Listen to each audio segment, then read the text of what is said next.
काकीनाडा जिला के पर्थीपाडो में पुलिस और मुतल्लिका हुक्काम ने एक इंतहाई घिनौने कारोबार का पर्दाफाश करते हुए मिलावट शुदा तेल बनाने वाले गिरोह के सरगना को गिरफ्तार कर लिया है। कार्रवाई के दौरान ये इंकिशाफ हुआ कि ये गिरोह जानवरों की चर्बी का इस्तेमाल करते हुए गैर कानूनी तौर पर खुर्दनी तेल तैयार कर रहा था, जो इंसानी सेहत के लिए इंतहाई मुज़िर है। पुलिस ने छापा मारकर इस गैर कानूनी कारखाने से 840 किलोग्राम मिलावट शुदा तेल और खाम तेल के 4 बड़े डब्बे जब्त कर लिए हैं। इस शर्मनाक कारोबार के कलीदी मुलजिम बंदारू पेना प्रसाद को हिरासत में लेकर सलाखों के पीछे भेज दिया गया है।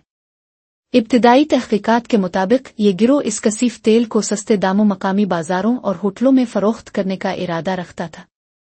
हुक्काम ने अवाम को खबरदार किया है कि वो गैर मियारी और बगैर ब्रांड वाले तेल की खरीदारी में एहतियात बरतें, जबकि इस गिरोह के दीगर अरकान की तलाश जारी है।